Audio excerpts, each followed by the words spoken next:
Hello. Hello. नमस्कार madam, वृद्धाश्रमात phone लागलाय. हा बोला. मला थोडी माहिती पाहिजे होती.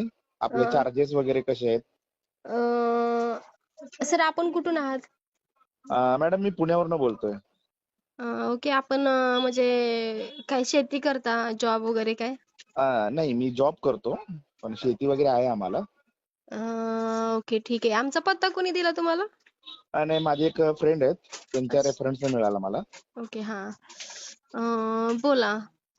कोणाला म्हणजे घेऊन येणार आहात अ, इकडे? नाही, माझ्या आईसाठी विचारत होतो मी. ते मग तिथे फॅसिलिटी वगैरे मला त्याबद्दल माहिती पाहिजे होती. म्हणजे सोय वगैरे कशी आहे तिथे आपल्या इथे? सर तुमच्या घरामध्ये जी सोय आहे ना तशीच आमच्या इथे आहे. तुम्ही येऊन बघितलं तरी चालेल. नाही, थोडी बेसिक माहिती दिली तर बरं पडेल. म्हणजे म्हणजे कशाबद्दल माहिती पाहिजे? जेवणाबद्दल, राहण्याबद्दल, जेवणाबद्दल किंवा उठण्या राहण्याबद्दल कसं आहे तिथे? सर आपल्या इथं जे हे वृद्धाश्रम आहे ना, हे जवळपास 5 एकर मध्ये आहे. ओके. इथं बाकीची जी सोय आहे, संडास, बाथरूम म्हणा, बेडरूम म्हणा, वैयक्तिक बेडरूम आहे, बेड स्वच्छ, रूम सगळी क्लीन आहे. तुम्ही येऊन बघितलं तर तुम्हाला उत्तमच म्हणजे खूपच छान वाटेल. ठीक आहे, मग मॅडम आपले चार्जेस किती आहेत? नाही सर, आम्ही चार्जेस वगैरे काही घेत नाहीये. नाही, पण मला माझ्या रेफरन्समधून मित्राने नंबर दिला. त्याने हां. सांगितलं की चार्जेस वगैरे आहेत, पे घेतात म्हणून ते. नाही सर, आपण एकही रुपया घेत नाही. मग हां. मॅडम एक विचारू काय तुम्हाला? हां, बोला ना सर. मग तुमचं मेंटेनन्स कसं वगैरे करता तुम्ही? सर आम्ही सहखर्चाने करतो. आम्ही स्वतः चालू केलेलं आहे. आम्ही कुणाचे पैसे वगैरे काही घेत नाहीये. अच्छा. हां. मग मला तुम्ही सांगा, तुम्ही किती भाऊ आहेत? नाही, मी एकुलता एकच आहे, मला भाऊ नाहीये. हां. मग तुम्ही आईलाच ठेवणार आहे ना? हो, हो, हो. बरं त्याचं कारण का? म्हणजे त्यांचं वय वगैरे किती आहे काय? त्यांचं वय आता 65 आहे, 65 वय. मग तुम्ही का ठेवता इथे? नाही, काय होतंय तर ते त्यांचे ते वय झाले, मग ते हँडलिंगला प्रॉब्लेम होतोय मग सगळं ते. आणि ते त्यामुळं आता म्हाताऱ्या माणसांचं माहितीच आहे ना तुम्हाला. हां सर. हां. मला सांगा तुम्हाला किती मुलं आहेत? मला 2 मुलं आहेत मॅडम. ओके. आणि बायको? बायको एकच असते ना. ओके. ठीक आहे. म्हणजे तुमचा फक्त तुम्ही फॅमिली म्हणजे 4 आणि तुमची आई 5 जण आहेत ना? हो, हो, हो. मग तुमचं स्वतःचं फ्लॅट, घर, जागा काही आहे ना, आहे. स्वतःचंच आहे? आमचा 3 बीएचकेचा फ्लॅट आहे. ओके. इथं धनकवडीमध्ये आहे. ओके. अच्छा. ठीक आहे सर. आणि पूर्वी तुमची आई काय करायच्या म्हणजे तुम्ही लहान असताना वगैरे? माझी आई शेतीच करत होती.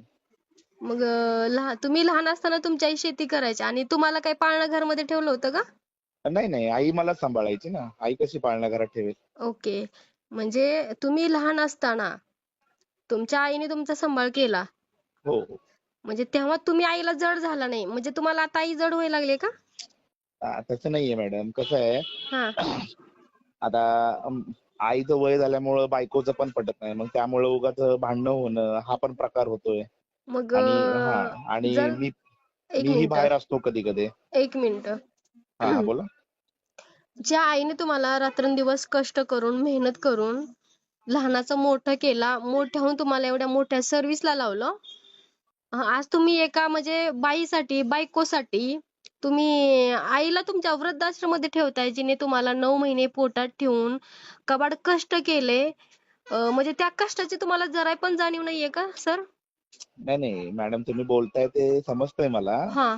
मॅडम तुमचे चार्जेस काय असेल ते पे करतो मी. नाही, हवं नाही तर आत्ता चार्जेस वगैरे आत्ता तुम्हाला नाहीये. फोन पे मारतो मी. काही नाही, टेन्शन नाही. नाहीये. आम्ही पैसेच घेत नाहीये सर. फक्त मला तुम्हाला एवढं सांगायचं आहे, तुमचा 3 बीएचके फ्लॅट आहे. तुम्हाला 25 का 30 एकर म्हटलात तेवढी शेती आहे. मग हे शेती जी आहे, तुम्ही स्वतःच्या कष्टातून शेती घेतलेली आहे का तुमच्या आई-वडिलांनी घेतलेली शेती आहे? नाही, नाही, नाही. ते आई-वडिलांच्या थ्रू आम्हाला आलेले आहे ते. म्हणजे शेती हे नोकरी सुद्धा तुमच्या आई-वडिलांनीच लावली आहे. शेती ते तुमच्या आई-वडिलांचीच आहे आणि तुम्ही बायकोसाठी तुमच्या आईला वृद्धाश्रम ठेवताय. जरा तुम्ही स्वतःला लाजा की थोडं तरी. मॅडम तसा नाहीये प्रॉब्लेम. कसं आहे, हा. आता म्हाताऱ्या माणसाचं पण आहे ना थोडंसं हँडलचं बाबा. म्हणजे आम्हालाही थोडंसं फ्रीडम मिळत नाही. कुठे जायचं म्हणल्यावर होत नाही ना, मग मग आई असल्यामुळे आम्हाला कुठे जाता येत नाही. अहो त्या पूर्वीचा विचार करा ना, की ह्या वयात म्हणजे जेव्हा तुम्ही लहान होता तेव्हा माझ्या आईनं माझ्यासाठी किती काही काही म्हणजे कष्ट उचलले असतील.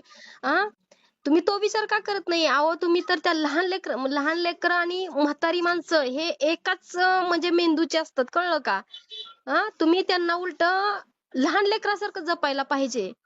अहो आईचं महत्व तुम्हाला माहित आहे का? आणि तुम्ही आज बायकोसाठी आज तिला तुम्ही वृद्धाश्रममध्ये ठेवताय. जरा थोडं तरी लाजा. पूर्वीची माणसं बघा. हो हो आ मॅडम, बरोबर आहे तुमचं. हां. मग? आणि तुम्ही तुमच्या पैशाचा जोर दाखवताय का तुमचं पे करतो पण तिथं ठेवा.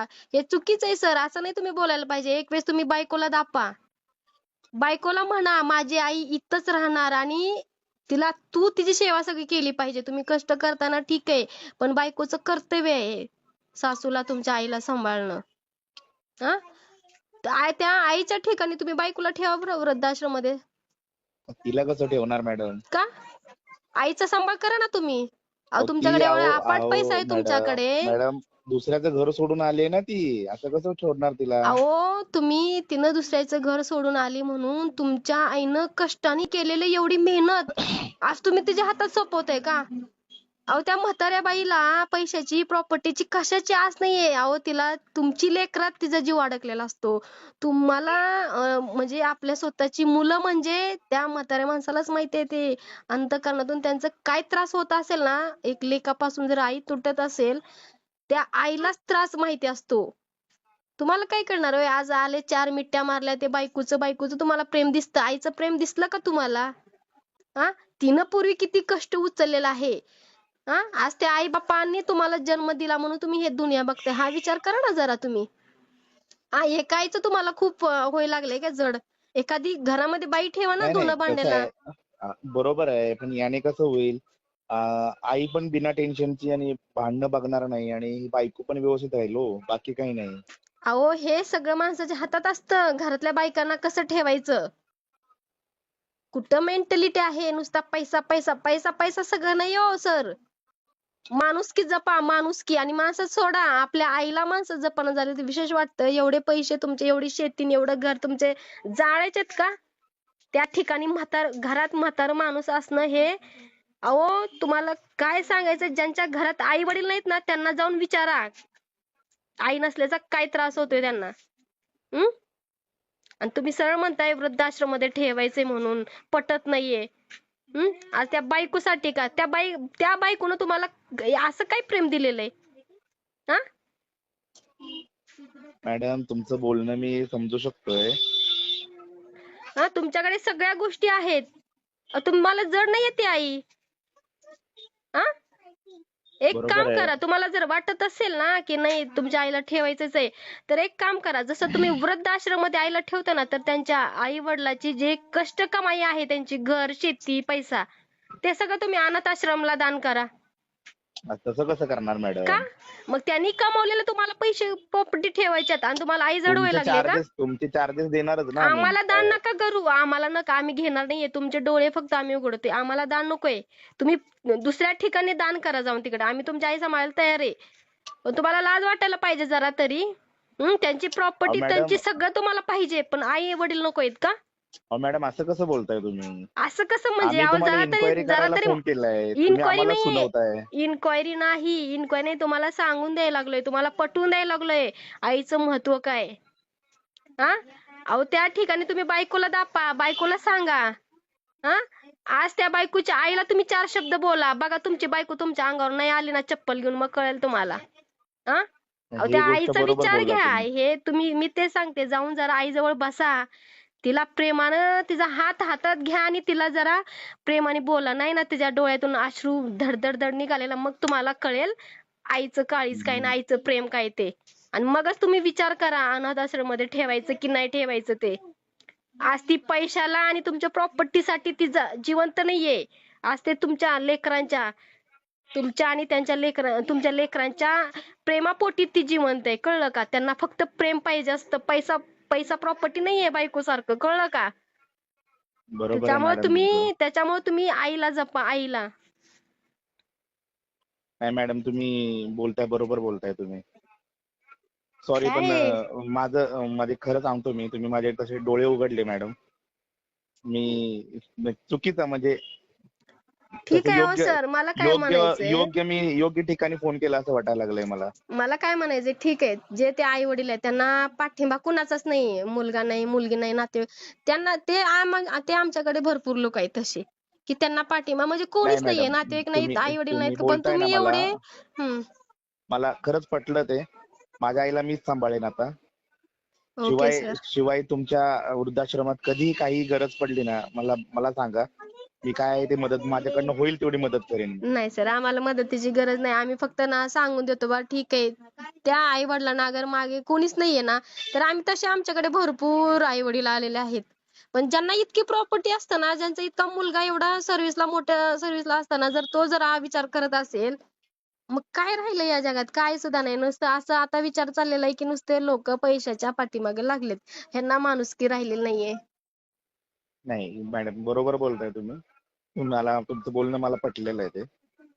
म्हणजे अक्षरशः सांगायचं झालं तर माझे तुम्ही डोळे उघडून दिले मॅडम. ओके सर, ठीक आहे सर. ठीक आहे मॅडम, थँक्यू. वेलकम.